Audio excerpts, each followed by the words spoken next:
So I watched another movie this weekend. I watched Gone with the Wind on Sunday. Worst movie, I think, or at least one of the worst movies I've ever seen in my life. 5 hours of bullshit. This lady cried for like half the movie. She just cried all the time. For starters, she threw a big fit because the man she loved was marrying someone else, which was his cousin, mind you. So there's that, for starters. Now, this movie's set in the Old South, Civil War era, actually at the start of the Civil War. And it starts about 10 minutes before the war breaks out. So we got that first, and then she makes a huge scene about it. Now, she goes to this party at her friend's big plantation, and she's flirting with every single guy. The single guys, the taken guys. And then just everyone surrounding her. She's trying to get this guy's attention, and it doesn't even work. He just ignores her and keeps walking with his cousin wife. Now, so she ends up marrying this one guy out of spite to try to get him jealous. Doesn't work. He dies in the war. She's not even sad because she didn't love him. Excuse me.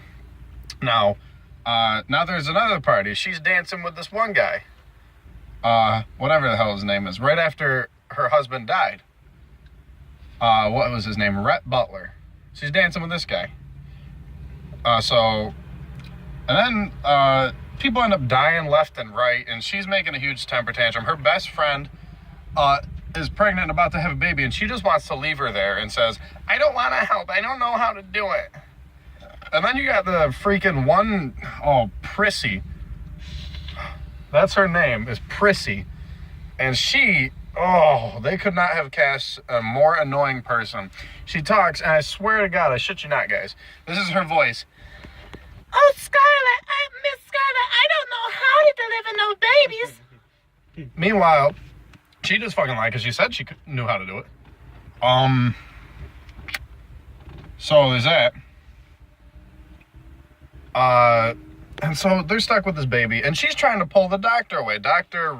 Mead, I think his name was, and tries to pull him away from helping wounded warriors who are bleeding to death, and is like, she's pregnant and sick, and I need you to help me deliver a baby. And he's like, we got people dying here on the front lines.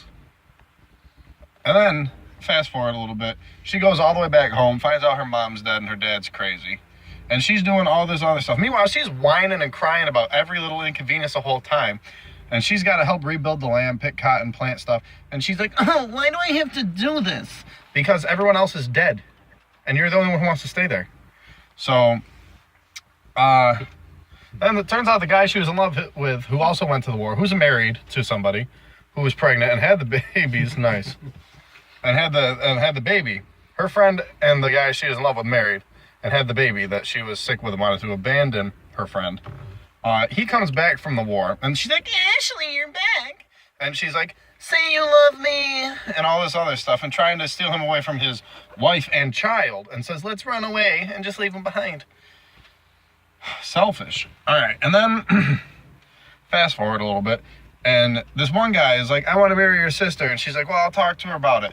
And then she goes and sees a guy after he started a successful business, and she's like, oh, my sister doesn't want to marry you, but I'll marry you so she can get his money. Now, she takes his money and starts another business with it. And then all throughout the whole thing, Rhett Butler, the entire time popping in and out, the most reasonable character of everyone, except for the time he said, I love you to her, was like, what are you doing? This isn't right. Meanwhile, everyone else is like, oh, this is so good. And he's like, are you kidding me? What are you doing with your life? Screwing all these people over. And so all this happens. And then the second guy she married died because she was trying to be, oh, look at me, I'm a big successful businesswoman, and ride through the town when some of the carpetbaggers tried to rob her. Her husband, Ashley, and then Dr. Mead all went through and tried to, well, actually they did, kill everyone in that area. So this was and then it gets worse. Because then she ends up marrying Rhett Butler after saying, I don't love you. Oh, back to Rhett Butler. He's in jail. And she visits him in jail to say, oh, I was so worried about you. And then he's like, all right, what do you need? She's like, $300. And he's like, I'm not giving you any money. Bitch. Pretty much. Because she went all the way to the jail, and it's like, oh, I was so worried when I heard you were in jail, and all this stuff, because he had already said, I love you. And then she's like, I want money now. And he didn't give it to her. But then, going back forward more. So her husband dies in that raid that they did. Is dead, just straight dead. And she's still not sad because she's got money and a business. A business that she hands over to Ashley. And is like, Ashley, I gave you this. Say you love me. And he's like, can you please stop trying to rip my whole family apart? And she's like, oh, you're so selfish.